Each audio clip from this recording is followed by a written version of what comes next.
सबसे पहले तमाम दोस्तों को नया साल बहुत बहुत मुबारक हो। हजारों की तादाद में हमारे फैंस हमें फरमाइश किया करते थे कि इंडियन फनकारों के मुत्तलिक भी वीडियोस बनाया करें, जिस पर हमने फैसला किया कि नए साल के आगाज में हम सबसे पहली वीडियो इंडियन फिल्म एक्ट्रेस के मुत्तलिक बनाएंगे। तो बगैर वक्त ज़ाया किए आपको बताते हैं कि इस वीडियो में हम बात करेंगे इंडियन फिल्म इंडस्ट्री की सबसे खूबसूरत, अट्रैक्टिव, गुड लुकिंग और गॉर्जियस फिल्मी हीरोइन मधु बालाजी।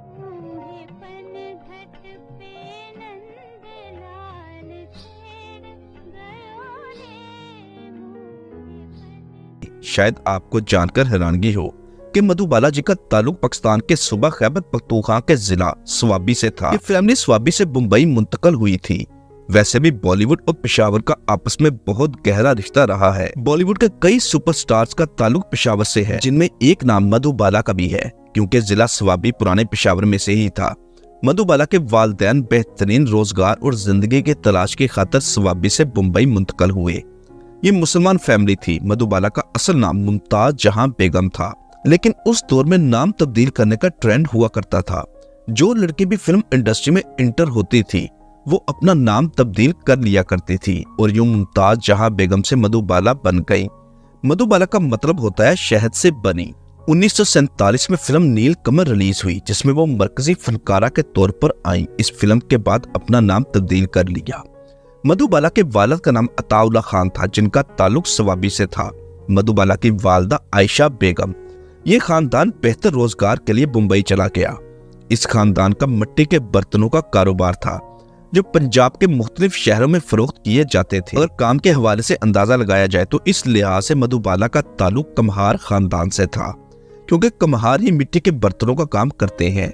ना सिर्फ मधु बाला का खानदान बल्कि स्वाबी और उसके करीबी इलाकों से ताल्लुक रखने वाले बहुत सारे फनकारों ने हिंदुस्तान फिल्म इंडस्ट्री में शोहरत हासिल की। उस वक्त ब्रिटिश इंडिया का राज था। यही वजह है कि बहुत सारे नामवर फनकार जिनका ताल्लुक पेशावर से था, जिन्होंने इंडियन फिल्म इंडस्ट्री पे राज किया। जिनमें सबसे पहला नाम जो हमारे जहन में आता है वो दिलीप कुमार जी का है।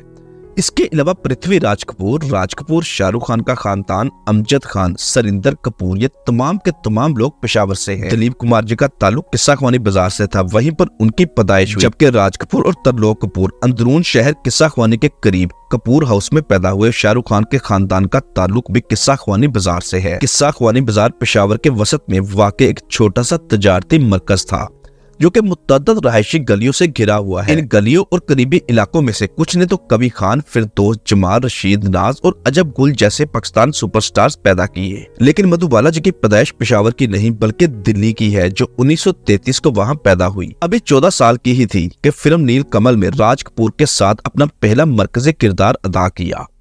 इस साल हिंदुस्तान तकसीम हुआ और इस तकसीम में भारत और पाकिस्तान माज़े वजूद में आया। इससे पहले भी मधु बालाजी बतौर चाइल्ड स्टार 6 के करीब फिल्मों में काम कर चुकी थी। मधु बाला ने दिलीप कुमार, राज कपूर और अपने वक्त के दीगर सुपरस्टार्स हीरोज के साथ तकरीबन 66 फिल्मों में मरकजी हीरोइन के तौर पर काम किया। जिस किरदार ने मधु बाला को हमेशा के लिए अमर किया वो किरदार था अनारकली का। फिल्म का नाम था मुगल आसम। यही किरदार मधु बाला की पहचान बन गया। मधु बालाजी को हॉलीवुड से काम की भी ऑफर आई, लेकिन उनके वालिद ने वहां जाने की इजाजत नहीं दी। एक अमेरिकी मैगजीन थिएटर आर्ट्स ने उन्हें दुनिया की सबसे बड़ी स्टार करार दिया। मधु बाला पेशावर में पैदा नहीं हुई।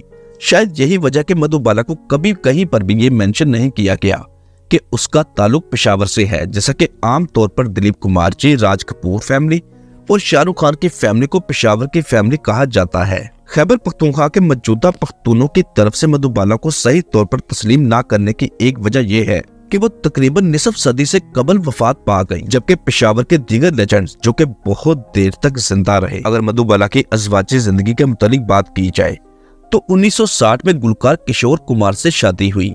हालांकि दिलीप कुमार और मधु बाला दोनों एक दूसरे को पसंद करते थे। दोनों की मंगनी भी हो चुकी थी, लेकिन मधु बाला के वालिद इस रिश्ते से राजी नहीं थे, जिस वजह से ये रिश्ता मंजिल तक ना पहुंच सका और टूट गया। 1954 में ही मधु बाला को ऐसी बीमारी ने घेर लिया जो उस दौर में बहुत ही खतरनाक और मोहलक बीमारी समझी जाती थी, जो कि वेंट्रिकुलर स्पिटल डिफेक्ट था, यानी दिल में सुराख। यही वजह के डॉक्टरों ने शादी के बाद मधु बाला और किशोर कुमार जी को बच्चा पैदा करने से रोक दिया, क्योंकि ऐसा करने से न सिर्फ बच्चे को बल्कि वालिदा की जान को भी खतरा हो सकता था। उस दौर में दुनिया ने हेल्थ में इतनी तरक्की नहीं की थी कि इस किस्म की बीमारी को हैंडल कर सकते। यही वजह है कि मधुबाला ने अपने अरूज पर फिल्म इंडस्ट्री को खैरबाद कह दिया। तकरीबन 8 से 9 साल फिल्म इंडस्ट्री से दूर रहीं।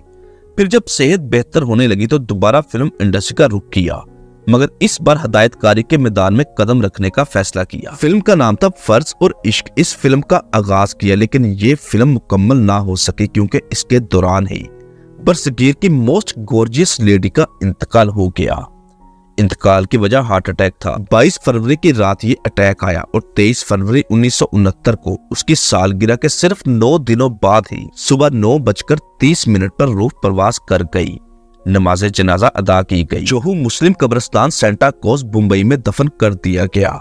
मधुबाला जी की कब्र को संगमरमर के पत्थर के साथ बनाया गया, जिस पर कुरान पाक की आयत भी दर्ज है। 2010 में मधुबाला जी की कब्र को गिराया गया क्योंकि वहां किसी बड़ी कारोबारी शख्सियत की कब्र के लिए रास्ता बनाना था। इस वजह से उसकी बाकियात को वहां से मुंतकल करके किसी दूसरी जगह पर रखा गया, मगर फिर दोबारा दफन कर दिया गया।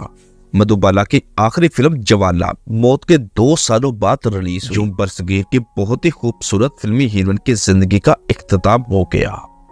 दोस्तों, उम्मीद करते हैं आपको ये मालूमाती वीडियो अच्छी लगी होगी।